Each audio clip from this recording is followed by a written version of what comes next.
Alta Profit, assurance vie, retraite, immobilier, le meilleur de l'épargne en ligne depuis plus de 25 ans. Le conseil en plus présente Sud Radio, les incontournables de la gestion de patrimoine, Thomas Binet. Et nous nous retrouvons comme tous les jeudis soirs avec notre consultante Catherine Boddenot, directrice marketing, offre et communication chez Alta Profit, pour parler gestion de patrimoine. Bonsoir Catherine. Bonsoir Thomas. Question du jour, Catherine. J'ai plus de 50 ans. Est-ce trop tard pour préparer ma retraite ? On entend souvent qu'il faut commencer jeune, mais si on s'y met à la cinquantaine, est-ce que c'est encore jouable ? Alors Catherine, première question, soyons francs, à 50 ans et plus, est-ce qu'on a raté le train justement de son avenir ? Non, pas du tout. Alors c'est vrai qu'à 50 ans et plus, le train il roule vite, mais il est encore temps de monter dedans. En fait, vous avez encore 10 à 15 ans d'activité et c'est suffisant pour mettre en place une vraie stratégie. Alors concrètement, ça donne quoi si on commence à épargner à cet âge-là ? On va prendre un exemple simple avec le PER, le plan épargne retraite. Imaginez que vous mettiez 300 € par mois, donc de 55 à 65 ans, donc pendant 10 ans. Ça veut dire 36 000 € mis de côté. Grâce à l'avantage fiscal, si vous êtes dans une tranche marginale d'imposition de 30%, chaque versement va vous générer une économie d'impôt de 90 € par mois. Ça veut dire qu'au bout des 10 ans, on va parler de 10 800 € d'économie d'impôt. Et avec le rendement en plus, ça donne quoi ? Si les 300 € sont placés avec un rendement moyen de 3%, au bout de 10 ans, on va parler d'un capital de 42 000 €. Si le rendement était de 5%, vous vous approcheriez plutôt de 47 000 €.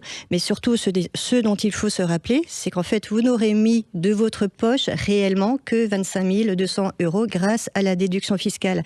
Et en fait, c'est vraiment la force du PER à cet âge-là. C'est qu'en plus de constituer un capital, vous allez optimiser votre fiscalité.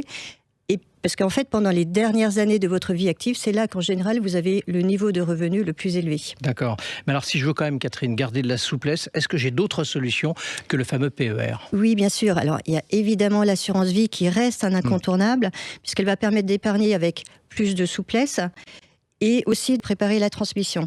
Et les deux solutions sont en fait très complémentaires. Et ensuite, on va aussi parler d'immobilier, avec l'investissement notamment via les SCPI, la pierre papier.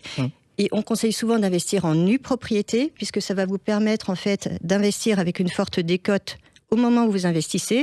Vous récupérez la pleine propriété au moment où vous passez à la retraite. Et là, vous générez des revenus complémentaires, donc sur la pleine propriété. Vous pouvez encore le faire si vous avez 50 ans et plus, puisqu'on peut faire du démembrement sur 10 ou 15 ans. Par contre, il ne faut pas tarder. Alors, si je vous ai bien compris, après 50 ans, même donc après 50 ans, on peut mettre en place une stratégie, mais il ne faut pas attendre et on peut jouer sur plusieurs leviers, c'est ce que vous nous dites. Exactement. On a le PER pour réduire ses impôts et booster son effort d'épargne. On a l'assurance vie pour la souplesse et la transmission. On a l'immobilier via les SCPI et notamment en nue propriété pour aller générer des revenus complémentaires. Surtout, la seule chose qu'il ne faut pas faire, c'est rester immobile. Après 50 ans, chaque année compte pour la préparation de sa retraite. Alors justement, comment démarrer si rien n'a encore été fait après 50 ans ? N'hésitez pas à vous faire accompagner par un conseiller en gestion de patrimoine. Il va vous aider en fait à choisir les bonnes solutions en fonction de votre situation, de votre fiscalité, de votre capacité d'épargne et de votre besoin en revenus complémentaires. La cinquantaine, c'est vraiment un âge clé pour revoir l'organisation de son patrimoine.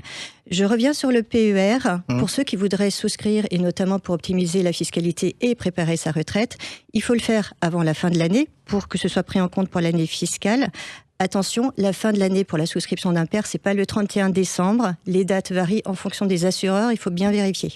Merci Catherine pour toutes ces précisions. Et vous l'avez donc bien entendu, après 50 ans, il n'est pas trop tard. Et le PER, l'assurance vie ou un peu d'immobilier d'ailleurs, avec tout ça, vous pouvez encore bâtir un vrai complément de retraite et même le faire financer en partie par vos impôts.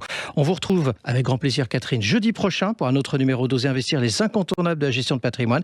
Et pour ce qui me concerne, je vous donne rendez-vous dimanche matin à 9h25 dans la matinale week-end. Sud Radio, les incontournables de la gestion de patrimoine, Thomas Binet. avec Alta Profit, assurance vie, retraite, immobilier, le meilleur de l'épargne en ligne depuis plus de 25 ans, le conseil en plus.